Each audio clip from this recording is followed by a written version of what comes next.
Hello दोस्तों, मैं आशीष ठाकुर स्वागत करता हूं आप सभी का विकास कोचिंग क्लासेस के फ्री ऑनलाइन वीडियो लेक्चर्स में।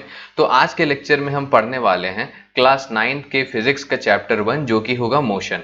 और ये होगा हमारा मोशन का पहला लेक्चर। तो चलिए हम मोशन के बारे में पढ़ना शुरू करते हैं।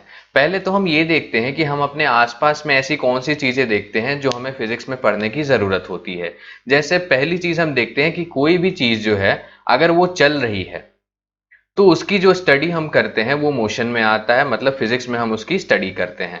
जैसे चिड़िया उड़ती है आसमान में, मछली जो है वो पानी में तैरती है, या फिर सबसे कॉमन जो हम देख सकते हैं कि कोई भी गाड़ी या फिर कार जो है वो रोड पे चलती है, तो वो मोशन में है। या फिर अगर एटम्स के अंदर की हम बात करें तो एटम्स के अंदर भी इलेक्ट्रॉन्स जो है वो न्यूक्लियस के चारों ओर रिवॉल्व करते रहते हैं, तो वो भी मोशन उसमें भी हुआ, मतलब एटम्स के अंदर भी मोशन हुए। या फिर हमें बचपन से पता है कि जो हमारी अर्थ है वो सन का चक्कर काटते रहती है, मतलब उसमें भी कुछ ना कुछ मोशन हुआ। कहने का मतलब कि हम अपनी आसपास की दुनिया में ये सब देखते रहते हैं और अब हम इस पर स्टडी करना शुरू कर रहे हैं।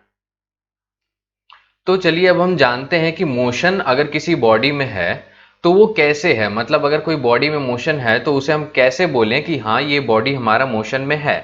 तो an object is in motion when its position changes with time.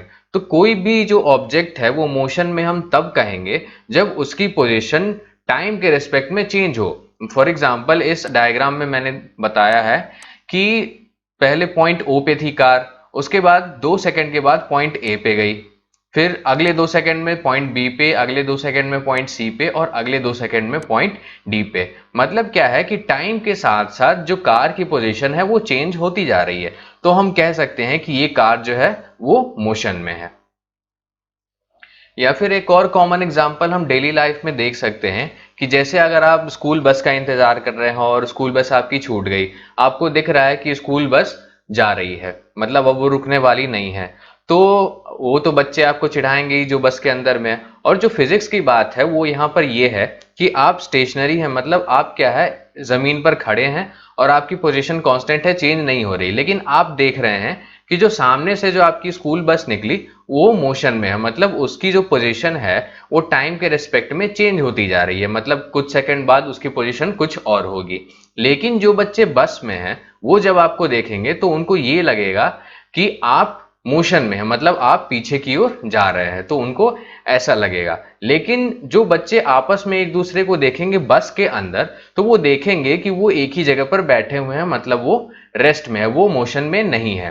तो कहने का मतलब हम कह सकते हैं कि ये मोशन जो है वो रेफरेंस पे भी डिपेंड करता है। कहने का मतलब कि हम कहाँ से देख रहे हैं उस बॉडी को जो कि मोशन में है या फिर नहीं है, उस पर डिपेंड करता है कि हाँ वो बॉडी हम कह सकते हैं रेस्ट में है या फिर मोशन में है। तो अब हम बात करते हैं अलग अलग टाइप के मोशन के बारे में। जो हमारा सबसे पहला बेसिक मोशन होता है वो हमारा होता है स्ट्रेट लाइन मोशन। ये काफी कॉमन टाइप का मोशन होता है। फिर आगे चल के हमारा सर्कुलर मोशन भी आएगा, रोटेशनल मोशन वगैरह, वाइब्रेशनल हायर स्टडीज में आएगा। तो अभी हम जो सबसे बेसिक पार्ट होता है मोशन का हम उसको कवर करेंगे, जो कि होगा हमारा स्ट्रेट लाइन मोशन। तो अब ये स्ट्रेट लाइन जो वर्ड है इससे पता चलता है कि कोई भी ऑब्जेक्ट अगर स्ट्रेट लाइन में चल रही है तो हम कहेंगे कि वो स्ट्रेट लाइन मोशन में है। मतलब जैसे फॉर एग्जांपल कि ये जो बस है ये क्या है, स्ट्रेट लाइन मोशन में हमें लग रहा है, ये सीधी रोड है, ये जो ब्लैक लाइन है, और ये जो लड़का है ये क्या कर रहा है, ये इस बस को देख रहा है और इसे लग रहा है कि ये बस सीधी लाइन में मूव कर रही है। तो मतलब ये स्ट्रेट लाइन मोशन में है, ये कोई सर्कुलर पाथ पे ट्रेवल नहीं कर रही है। तो ये हो गया हमारा बेसिक स्ट्रेट लाइन मोशन। अगला आता है हमारा सर्कुलर मोशन। इसका कॉमन एग्जांपल ये है कि जब भी कोई रोड पे कोई कर्व आता है तब जो गाड़ी या फिर कोई बाइक है वो मूव करती है तो वो एक तरह के कर्व बना के मूव करती है, मतलब एक सर्कुलर पाथ पे मूव करती है। या फिर हम ऐसा भी देख सकते हैं जैसे ये लड़का क्या कर रहा है, इस बॉल को एक रस्सी से बांध करके घुमा रहा है, तो ये जो बॉल है ये क्या है, सर्कुलर मोशन में है। अब जो मोशन में सबसे इंपॉर्टेंट बात ये आती है कि रेफरेंस पॉइंट, मतलब अगर हम किसी भी बॉडी के मोशन को देख रहे हैं तो हमें पहले स्पेसिफाई करना होता है कि हम रेफरेंस पॉइंट किसे ले रहे हैं, मतलब जो हम अपना ऑब्जर्वेशन शुरू कर रहे हैं किसी भी बॉडी को देखने का, तो वो हम किस पॉइंट से देख रहे हैं। हो सकता है हम जहां खड़े हैं हम उसी पॉइंट से देख रहे हैं, या फिर हम किसी दूसरे पॉइंट से देख रहे हैं कि हाँ वहां से अगर देखा जाए तो उस बॉडी का मोशन कैसा हो रहा है। जैसे मैंने पहले आपको एग्जांपल दिया था कि अगर आप बस में अंदर ट्रेवल कर रहे हैं तो आप बाहर के ऑब्जेक्ट्स को देखेंगे कि वो पीछे की ओर जा रही हैं, लेकिन अगर कोई बस के बाहर कोई आदमी खड़ा है तो वो आपको देखेगा कि आप मूव कर रहे हैं। मतलब मोशन डिपेंड करता है कि आप रेफरेंस पॉइंट क्या ले रहे हैं, आपका रेफरेंस पॉइंट क्या है। अगर हमारा रेफरेंस पॉइंट बस के बाहर का है तो हमें बस मूव करता हुआ दिखेगा, और अगर बस के अंदर ही रेफरेंस पॉइंट है तो हमें बाहर की चीजें मूव करती हुई लगेंगी। तो इससे हम कह सकते हैं कि किसी भी जो ऑब्जेक्ट की लोकेशन है तो उसको हम डिस्क्राइब करते हैं किसी एक रेफरेंस पॉइंट से। जैसे हम कह सकते हैं कि यहाँ से भोपाल की दूरी 200 किलोमीटर है, तो हमने रेफरेंस क्या लिया, अपने लोकेशन से। मतलब अगर हम सागर में हैं तो हम कह सकते हैं कि यहाँ से भोपाल की जो डिस्टेंस है वो 200 किलोमीटर है, लेकिन हम किसी और शहर से देखेंगे या फिर इंदौर से देखेंगे तो वो कुछ और डिस्टेंस होगा। मतलब हमारा जो रेफरेंस पॉइंट है, जो हमारा पॉइंट ऑफ ऑब्जर्वेशन है कि हम यहाँ से अपना ऑब्जर्वेशन शुरू कर रहे हैं, तो वो हो गया हमारा रेफरेंस पॉइंट। तो अब हम चलते हैं motion in a straight line, जो कि काफी बेसिक सा है, और मोशन हम शुरू करते हैं इसी पार्ट से। हम स्ट्रेट लाइन मोशन की स्टडी करते हैं। तो अब क्या है कि the simplest type of motion is the motion along a straight line. अगर कोई भी मोशन अगर स्ट्रेट लाइन में हो रही है तो वो क्या है, सिंपलेस्ट टाइप ऑफ मोशन है। इसकी स्टडी करना काफी इजी होता है। तो अब हम एक एग्जांपल से समझते हैं कि जैसे कोई ऑब्जेक्ट है हमारे इस ओ पॉइंट पे है, वो क्या करता है, मूव करता है। ये जो लाइन है ये किलोमीटर दिखा रहा है इस पे, तो ये जो ए पॉइंट है ये 60 किलोमीटर पे है ओ से, ये बी पॉइंट है ये 35 किलोमीटर है ओ से, और जो सी पॉइंट है वो 25 किलोमीटर है ओ से। तो हम लेते हैं कि जो ऑब्जेक्ट है हमारा या फिर कोई भी बस है वो पॉइंट ओ से पहले ए पर गया और फिर पॉइंट ए से पॉइंट सी पर गया। तो डिस्टेंस क्या होगा हमारा, तो डिस्टेंस क्या होता है कि total path travelled by the body. मतलब जो बॉडी है हमारी किस किस रास्ते से चली और कितनी चली, वो होता है हमारा डिस्टेंस। तो टोटल पाथ यहाँ पे क्या होगा, पहले हम ओ से ए पर गए, तो ओ से जब ए पर गए तो ये कितना है, 60 किलोमीटर है। और जब हम ए से वापस सी पर गए, ए से यहां पर हम गए सी पर, तो ये कितना है, टोटल डिस्टेंस है ए से सी तक का ये 35 किलोमीटर है। ये काउंट करके आ जाएगा। तो हमने क्या किया कि ओ से ए गए 60 किलोमीटर और ए से हम सी गए 35 किलोमीटर। तो टोटल डिस्टेंस क्या होता है कि total path travelled by the body. मतलब पहले बॉडी ने किस पाथ को ट्रेवल किया, ओ से ए तक का मतलब 60 किलोमीटर, और फिर उसके बाद ए से सी तक का पाथ ट्रेवल किया मतलब प्लस 35 किलोमीटर।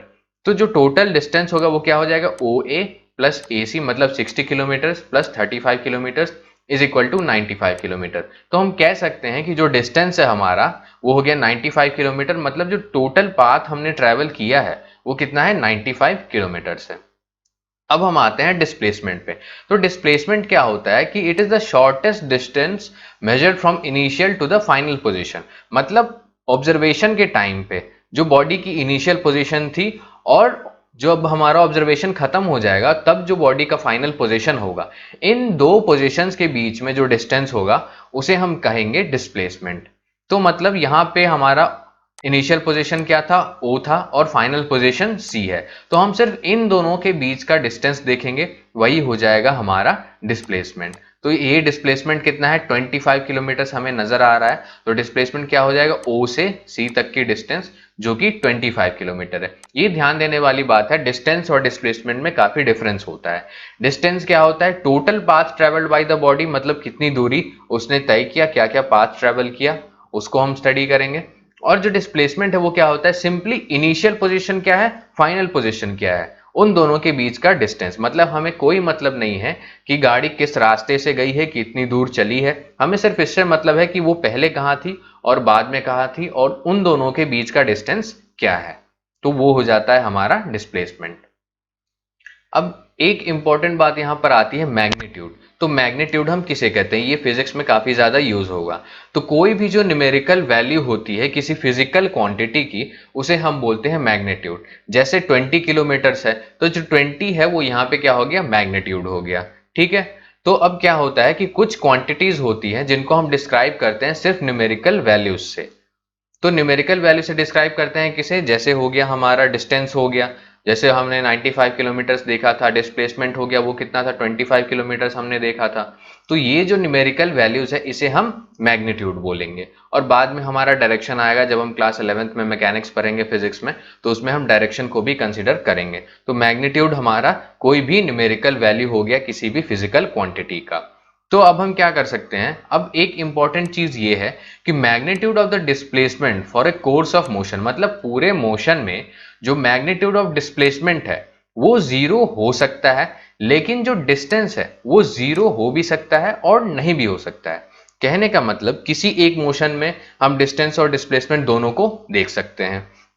तो डिस्टेंस जो है वो या तो जीरो होगा या फिर जीरो नहीं होगा, ऐसा हो सकता है। लेकिन जो मैग्नीट्यूड है वो भी हो सकता है कि जीरो हो।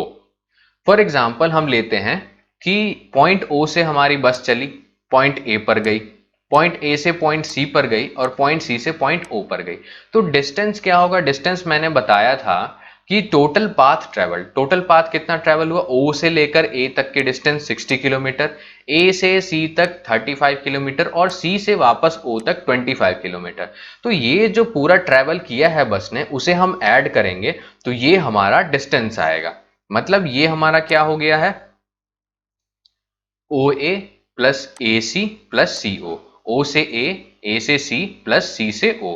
तो ये कितना हो गया 60 kilometre plus 35 kilometre plus 25 kilometre, ये हो गया हमारा 120 किलोमीटर। तो ये हमारी पूरी डिस्टेंस आ गई। अब डिस्प्लेसमेंट का मैंने क्या बताया था, वो क्या है, simply distance between initial and final position. तो इनिशियल पोजिशन क्या थी, पॉइंट ओ पे हमारा ऑब्जेक्ट था, और फाइनल पोजिशन भी हमने इस केस में क्या लिया है कि वापस पॉइंट ओ पर ही आ गया है।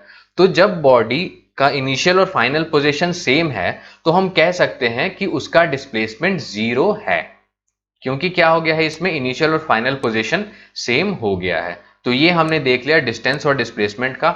मतलब कि इसमें हमने देखा कि डिस्टेंस तो है 120 किलोमीटर, लेकिन जो हमारा डिस्प्लेसमेंट है वो जीरो है। हमारा डिस्टेंस आया है 120 किलोमीटर और डिस्प्लेसमेंट आया है 0 किलोमीटर। तो ये आज का लेक्चर था, मोशन का बेसिक लेक्चर था। हमने इसमें स्ट्रेट लाइन मोशन देखा। आगे के लेक्चर्स में हम आगे की पढ़ाई करेंगे। तो आई होप ये आज का लेक्चर आपको समझ में आया होगा।